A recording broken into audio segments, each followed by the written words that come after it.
एक घर में मनीष अपने छोटे से परिवार के साथ हंसी खुशी रहता था, जिसमें उसकी बीवी पायल और उनकी एक 12 साल की बेटी खुशी रहते थे।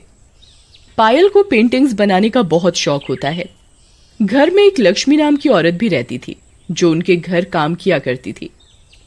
लक्ष्मी अक्सर चीजें यहाँ वहां रखकर भूल जाती थी और बहुत ही धीरे धीरे काम किया करती थी। वो हर वक्त उदास रहती थी और बहुत ही कम बात किया करती।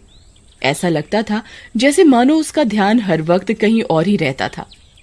वो हमेशा अपने कमरे को बंद करके उसमें अकेले वक्त बिताया करती थी। उसकी इन आदतों की वजह से पायल उससे थोड़ी परेशान होने लगी थी। एक दिन जब लक्ष्मी किचन में बर्तन धो रही होती है तो उससे कांच का एक गिलास गिरकर टूट जाता है। पायल भागते हुए अंदर आती है। ये क्या किया तूने? मैंने आज ही ये नए गिलास का सेट निकाला था और तूने आज ही इसे तोड़कर इसका मुहूर्त कर डाला। तेरा ध्यान कभी काम में नहीं होता, जब देखो कोई ना कोई नुकसान करती रहती है। ऐसा है, अब मैं और नुकसान बर्दाश्त नहीं कर सकती। तू अपना हिसाब कर और आज ही चली जा। माफ कर दो दीदी, मैं आगे से ध्यान रखूंगी। मुझे नौकरी से मत निकालो।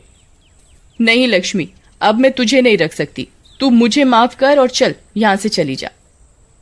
लक्ष्मी बहुत रोती है, मिन्नतें करती है, पर पायल उसकी एक नहीं सुनती।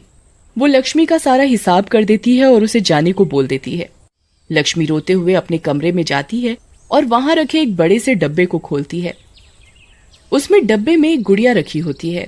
लक्ष्मी गुड़िया को डब्बे से बाहर निकालती है और प्यार से उसे सहलाती है। मेरी प्यारी गुड़िया, मुझे यहाँ से जाना पड़ रहा है, पर तुझे यहाँ रहना पड़ेगा। अपना ध्यान रखना और जैसा मैंने तुझे बताया बिल्कुल वैसा ही करना।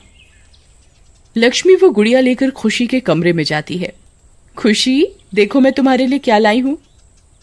वाह, ये कितनी सुंदर डॉल है। पर आज तो मेरा बर्थडे भी नहीं है, तो फिर आप मेरे लिए ये डॉल क्यों लाए हो? मुझे तुम्हारी मम्मी ने नौकरी से निकाल दिया है। मैं आज यहाँ से जा रही हूँ, इसलिए सोचा जाते जाते तुमको ये डॉल देकर जाऊं। मम्मी ने ऐसा क्यों किया लक्ष्मी आंटी? तुम वो सब छोड़ो और मेरी बात ध्यान से सुनो। मैंने ये जो डॉल तुमको दी है, ये कोई मामूली डॉल नहीं है। इसका नाम निक्की है। ये बहुत खास डॉल है। ये तुमसे बातें भी कर सकती है। तुम इसका अच्छे से ध्यान रखना और ये तुम्हारा ध्यान रखेगी। और कभी इसे अकेला मत छोड़ना और ना कभी गुस्सा दिलाना। और इसके बारे में कभी किसी को मत बताना। मैं किसी को कुछ नहीं बताऊंगी। लक्ष्मी अपना सारा सामान लेकर घर से जाने लगती है और